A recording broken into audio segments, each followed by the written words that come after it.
Hi everyone, welcome to my channel, Reading Time. Today we're going to be reading Nancy Drew and the 13th Pearl by Carolyn Keene.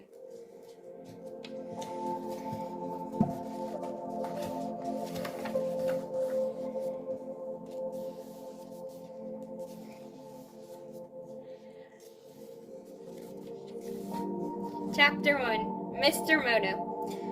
How would you girls like a drink of pearl powder? Nancy Drew asked her friends Bess and George. It's calcium and is guaranteed to cure anything that's wrong with you. The two girls laughed, sure that Nancy was joking. The attractive, blue-eyed, strawberry blonde sleuth shook her head. I'm not kidding, it's true. Bess, a slightly overweight blonde who, like the others, was 18 years old, made a face. You know how I like to eat, but powder made from pearls? George, to whom food meant little, was a slender, athletic-looking brunette. So far as I know, there's nothing wrong with me, so I'll pass. Well, Nancy, Bess urged, tell us what the joke is. Once more, Nancy insisted that pearl powder had been used extensively as a cure-all. In an ancient Japan and over... Once more, Nancy insisted that pearl powder had been used extensively as a cure-all. In ancient Japan and over acidic and Oriental countries, it was very popular. Nowadays, physicians prescribe other medications, but pearl powder can still be purchased in certain pharmacies. George stopped smiling and looked intently at her friend. My guess is that you started working on a new mystery and it has something to do with pearls. Am I right? Yes, Nancy replied. There's a Japanese jeweler in town who's a specialist in repairing fine old pieces of jewelry. His name is Mr. Moto. Recently, he came to my dad asking for help on a mystery. Bess spoke up. But your dad isn't a detective, he's a lawyer. True, Nancy agreed, but in this case, a fantastic theft took place. Mr. Moto didn't want to go to the police because if the loss became known, he feared it might cause international complications. George took a deep breath. I'm hooked. Tell us more. Nancy told the girls that a large firm with offices all over the world might be involved. Bess interrupted. Is this very confidential? Very, Nancy replied. She went on to say that her father was unable to help with the case at the present time and had told Mr. Moto that Nancy was an amateur detective. Mr. Drew had suggested that the three girls start working on the mystery until he could take over. What did Mr. Moto say? Beth asked. He agreed. Great, George exclaimed. When shall we begin? Right now, Nancy replied. I'll tell Hannah where we're going. She was referring to the Drews' lovely housekeeper who had acted as a mother to Nancy since she was 3 years old and her own mother had passed away. At the moment, Hannah Groom was in the kitchen baking a lemon meringue pie, which happened to be Mr. Drew's favorite dessert. Minutes later, the girls drove off in Nancy's sleek blue car to the center of River Heights. As they turned into a side street looking for the jewelry shop, Bess suddenly said, Oh, there it is, but what's happening? Nancy and George gazed at the front door of the shop. A young, acidic man was racing from the store with a pearl necklace dangling from one hand. I'll bet he's a thief, George cried out. Let's nab him. But by the time Nancy stopped her car at the curb across from the jeweler's, the young man had jumped into an automobile and sped off in the opposite direction. Unfortunately, the car had been too far away for Nancy and the others to glimpse the number on the license plate. Oh dear, Beth said with a sigh. There was our chance to be heroines, and we lost it. Nancy was eager to see if Mr. Moto was all right and hurried across the street into the shop. Bess and George followed. No one was inside, but in a few moments an elderly, kind-looking Japanese man took from a rear room. He smiled and bowed to the girls. May I assist you? He asked. Nancy spoke quickly. We just saw a young man run from your shop with a pearl necklace in his hand. Did he buy it? No, I have been in the back room. I did not see or hear anyone. He looked into a display case, then clasped his hands in dismay. It is gone! A very expensive necklace. Nancy, Bess, and George described the young man as best as they could. Mr. Moto did not recognize him. He was a thief indeed, the jeweler lamented. The girls expressed their sympathy, and Nancy asked Mr. Moto if he was going to call the police. The rather frail-looking jeweler shook his head. Not now. I have a bigger problem on my mind. I know, Nancy said and introduced herself and the other girls. You came to see my father about the theft of an unusual piece of jewelry. He told you that until he is free, we would work on your case. Mr. Moto frowned. The girls assumed that he was thinking, what do they know about solving mysteries? Bess spoke up at once and glibly told how many cases Nancy had successfully concluded. And sometimes George and I helped her, she added. Mr. Moto stroked his chin. Ah, so then, I will tell you about my trouble.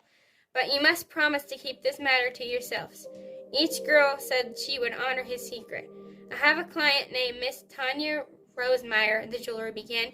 She is a very wealthy lady and owns a great deal of expensive jewelry. Her most precious piece is a necklace of pearls. There are 12 on each side and of a very large one which has the luster of the moon. The strand is made of natural, not cultured pearls. It must be worth a fortune, Bess burst out. It is, Mr. Moto agreed. I believe there is no other one like it in the world. Nancy asked him about the theft. Someone entered my shop and opened the safe, Mr. Moto replied. He cut off the 13th pearl from the rest of the strand. Miss Rosemeyer will be very angry and sue me for a lot of money. I will lose my insurance and will be forced to close my shop. The three girls were surprised that the burglar had cut only one pearl from the necklace. How much easier it would have been to steal the whole thing. Nancy asked, would you let us see the part of the necklace that you still have? The jeweler obligingly opened the safe, which was built into the counter and was well hidden from view. Nancy thought a casual customer would not realize that this is a safe. The thief must have been somebody who knows about it besides being an expert safecracker. Mr. Moto twirled the dials of the lock left and right, then opened the heavy door. Inside were many small drawers. He pulled one out and reached in for the pearl necklace. You see where? He began, then stared at the strand before him. Finally, he cried out, this is not Miss Rosemeyer's necklace. The thief substituted this one. These are smaller than Miss Rosemeyer's pearls. Oh, she... The jeweler suddenly put a hand in his pocket, then fainted, sinking to the floor. The girls ran behind the counter. Nancy and Bess picked him up and carried him to the back room. George, shut the front door and lock it, Nancy called out. After putting Mr. Moto on a couch, she felt in his pocket where he had put his hand, and she discovered a small bottle of heart tablets. Quickly, she placed one under the man's tongue. Don't you think we should call a doctor, Beth asked worriedly. Nancy thought that Mr. Moto probably had attacks like this from time to time and carried the special pills for that reason. If he doesn't revive in a few minutes, then we'd better call an ambulance. George had locked the front door and had gone behind the counter. She restored the pearl necklace to the safe and closed the heavy door. Then she twirled the knob back and forth and tried the handle. The safe was locked. By this time, Mr. Moto had recovered in the back room, but was glad to lie on the couch. He insisted he did not need a doctor, but asked the girls not to leave him for a while. George reported that she had locked everything, and he thanked her. You are most kind, he said. When I first noticed that the 13th pearl was gone, I was so excited that I did not examine the rest of the necklace. Now I know the substitute is not nearly as valuable as the stolen one. Oh, what shall I do? Nancy suggested that Mr. Moto lie still until he felt completely well. He agreed and used this time to tell them the full story of what he suspected had happened. I believe the thief who was here is working for an international organization called Worldwide Gems Incorporated, which deals in old and rare jewelry. Recently, it has been hinted in the trade that an underworld organization has infiltrated Worldwide Gems. This does not mean that the whole company is dishonest, but it is felt that certain employees are not above stealing. No one dares accuse Worldwide Gems since it might stir up real trouble and even cause bloodshed at the hands of the powerful underworld group. But why did the thief leave the substitute necklace? George asked, puzzled. Probably he did not want to leave that compartment in my safe empty. With the other necklace in it, I might not have noticed the loss for a while, Mr. Moto replied. Where is Worldwide Gems located? Nancy inquired. They have branches in many big cities all over the world, Mr. Moto replied. You can see that an investigation of them would cause many problems. Yes, it would, came the stern voice of an unseen man. You'd better forget the whole thing if you value your life. Mr. Moto and the girls were startled. Nancy and her friends jumped up and ran to the back door from where the voice had seemed to originate. No one was there. Puzzled, they searched the premises inside and out, but in vain. It was as if a ghost had spoken. Bess shivered. This is positively spooky.